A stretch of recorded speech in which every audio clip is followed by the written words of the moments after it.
All right, we're going to pick up where we left off yesterday. So yesterday we covered a lot of the stuff that we also covered in the categories management strategy. Basically industry analysis, company analysis, supply market analysis, objectives. Now we're going to look at relevant information. So things like objectives, cost data, what's the financial health of the supplier?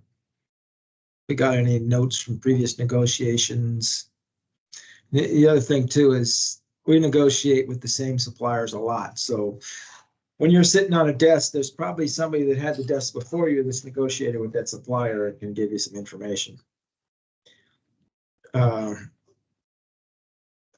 Social media, I haven't really looked at that, but I suppose there could be some information there. Strengths and weaknesses. Price history, expectations, quality history, delivery issues, all three big issues for us. And then former commodity managers on that desk may be able to give you some ideas about their negotiation styles and personalities. And then time available. Usually time is on the buyer's side. Negotiation site, usually done at the buyer's site. I can't remember when I've ever negotiated at the supplier site, but it could be done. If done at the supplier site, the buyer can easily walk away if they feel it will give them an advantage. And I've never walked away from a negotiation either, so okay. Security, everyone in the buyer's company needs to understand how to prevent information on the negotiation from leaking to sellers. So if you're operating with a negotiating team, you got people from engineering, materials, whoever else, PPD. So the PPD guys know what to say and what not to say. They're purchasing types. Engineering, oftentimes you have to coach them on what not to say. So engineering quality is usually pretty good. What's okay to discuss and what's not. So analysis of the positions. Supplier's desire for a contract. What is the supplier's desire for a contract? What is their BATNA, or best alternative to a negotiated agreement? So if they can't get the agreement they want, what's their fallback position, their BATNA? We also have a BATNA. We can't get the agreement we want. You got to know what that is. Supplier's certainty of getting a contract. This will depend on the supplier's relative strengths and weaknesses in the market. And amount of time for negotiation. Party most severely affected by time constraints will give up leverage, and that's usually the selling party. Adequacy of the cost of price analysis. So, price analysis is what purchasing generally does, comparing benchmarks, 2 or 3 suppliers or some other benchmark. Cost analysis is what Packard prefers we do. Clean sheets, should cost, that type of thing. Benchmarking group down in Renton, or the DFMA group at Kenworth and Kirkland. And then the BATNA, best alternative to negotiate agreement.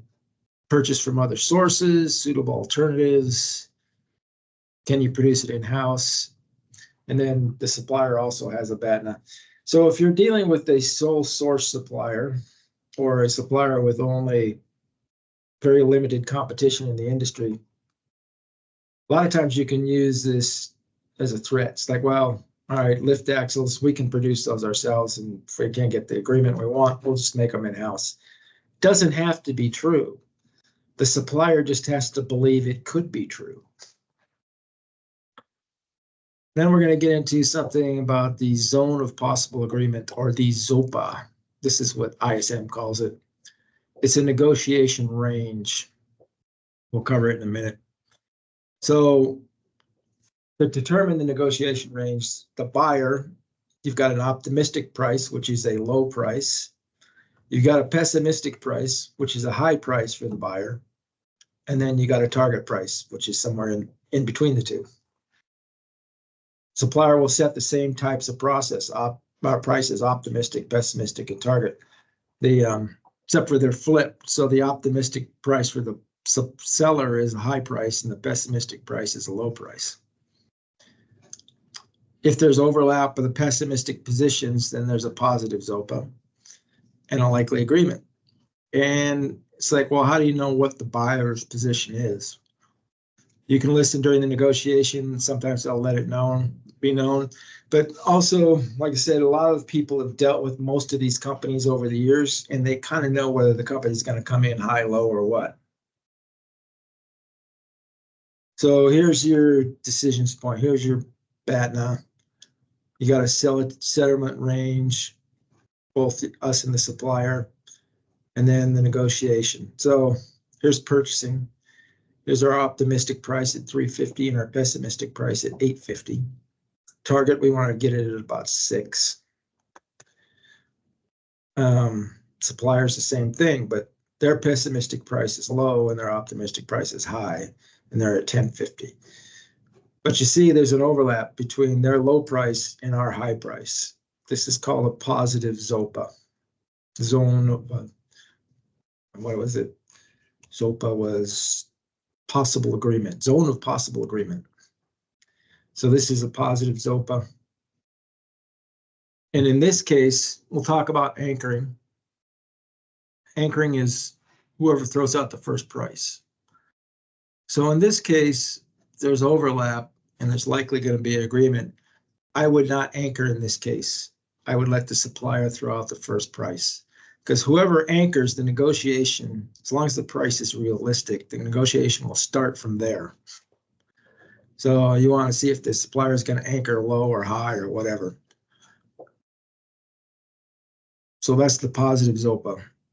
Here's the negative ZOPA.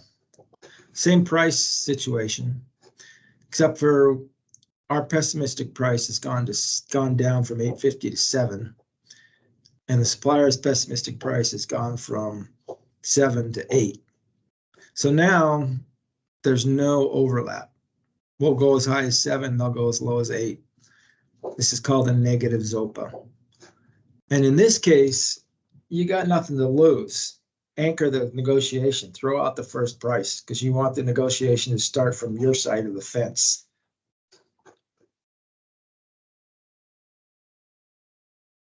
And this is what we're talking about, the anchor point. If you know your optimistic position is well below the supplier's pessimistic position, you got a negative ZOPA, go ahead and anchor. You got nothing to lose. Supplier's competitive position, this will come from the Porter analysis. Supplier or buyer's financial condition, you can get that. The purchasing controllers group will look through the financials for you. And developing strategies and tactics. So strategic planning, selecting suppliers that meet long-range goals. Administrative planning is what they're going to call logistics and negotiation site. And tactical planning is setting goals and evaluating strengths and weaknesses of the other party. Decide which main tactic you want to use, along with ancillary tactics that prove to be useful. So we'll cover this in a minute, but next week we'll cover negotiation tactics in more detail. So you want to figure out strategies and then tactics. So here's some strategies: benevolent negotiation, working with a strategic supplier. You're looking for some kind of win-win, and you need to have some kind of should cost for the component to do this. Positional bargaining, the seller opens extremely high, the buyer opens extremely low. This is like buying a used car.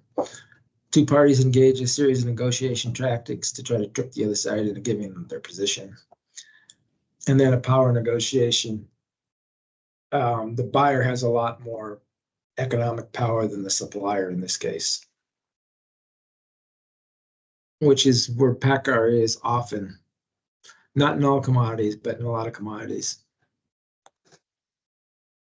The negotiation plan. So a written plan for detailing out objectives and the strategy and tactics to use to obtain them. So this is one we've used for a number of years. Comes from the Seattle negotiation class. And it just goes in. And you have problem, and then you got goals. Where do you want to be? What's your bottom line? And then on the supplier side, who is the decision maker? Who are the influencers? And then underlying needs and interests for both you and the supplier. And spend analysis. Then you talk about leverage, who's got it and why.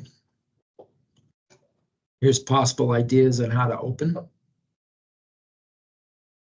And this is a section where they call it standards and norms, but it's really what we use it for is arguments and counter arguments. So you throw out arguments and you figure out what their counter is going to be, and then you figure out how you're going to counter that. You're just practicing and writing down the argument. So in this one, there's nothing here. This is an argument the supplier throws out, and how are you going to counter it? And what this helps you do is commit these arguments to memory, and you can come right back with them very quickly and knock the other side off balance pretty easily. But you got to practice them and think them through. Third parties, is there someone else? It's a third party to the negotiation. And then here's your Kralik matrix. And then, some situational analysis. And then tactics we'll cover a little bit later that might work. Communication, overall themes. This box here, overall theme, and this one about the opening position are usually what your boss wants to see. They don't usually want to read the rest of this junk. Possible proposals and overall themes. What's your overall plan for the negotiation? Term negotiation strategy. Will you anchor? What will you offer? What are your concession strategy going to be? And we've got, what do we got here? Now, this is an ISM template.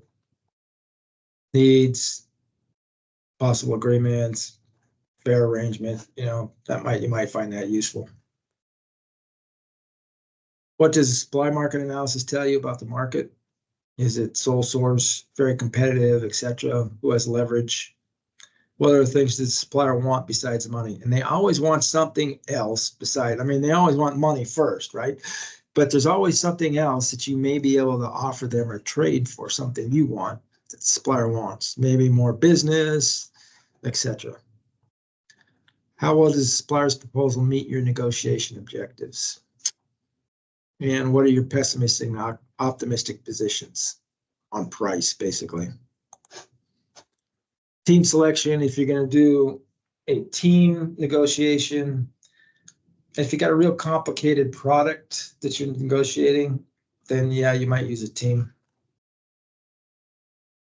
You need to discuss with the team what the strategies are so everybody's read in, knows what to do. And here's the caucus. Your side leaves the room only. And the recess is when both sides leave the room. I've never caucused, I have recessed. And these are some of the things you're looking for in your team members. All right. Which of the following would be least likely to have a direct impact on negotiations? The least likely.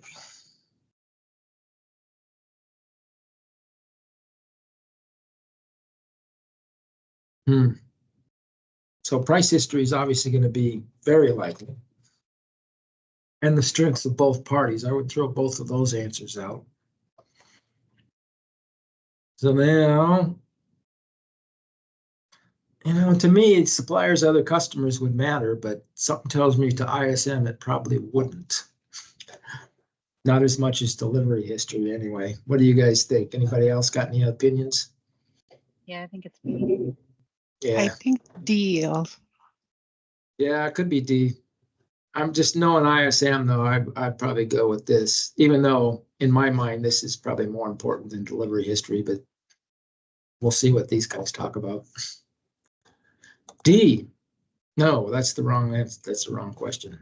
B it is, suppliers, other customers. Would not likely have a direct impact on the outcome of the negotiation. I would disagree with that, but that's what ISM thinks. All right, you got questions from yesterday that are out there, and you got the Western Hills case study if you want to do it. The answers are on this answer sheet at the end. So go ahead and do 6 through 10 and raise your hand when you get done. Otherwise, we'll go over the answers at 2:25.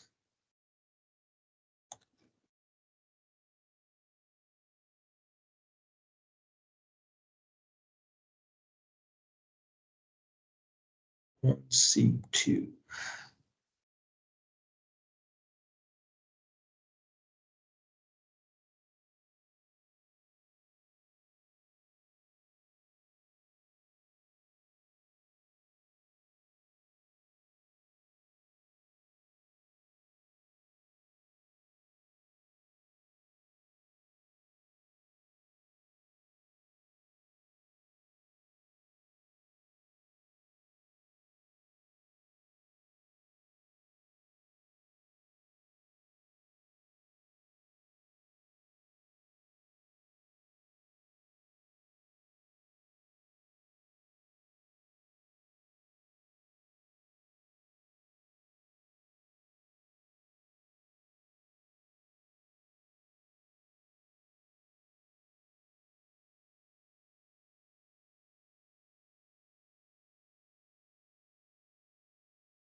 All right, let's go over some answers here.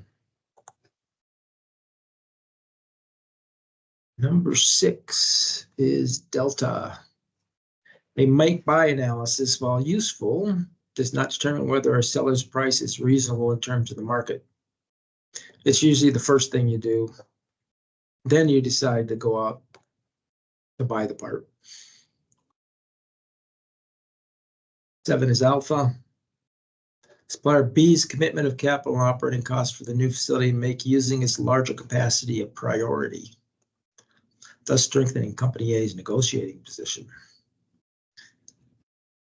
8 is delta. The other 3 options are defined as key elements enabling supply management to negotiate from a position of increased strength.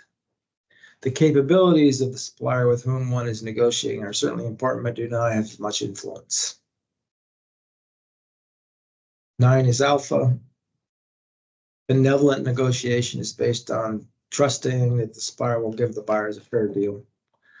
And, win-win was the other one that could be possible, but it's a preferred method. But in this case, the buyer has no power in the relationship and must depend on the supplier to provide the parts. And 10 is Charlie. The usual way, where a supplier will set their optimistic and pessimistic prices is through negotiating experience with them through the years. Any questions? All right, so you guys are off for a week. I got to go ski race in Maine, and we will reconvene a week from today on the 26th, Tuesday. Thank you. All right, take care. Thank Have a you. good trip. Bye. Yeah.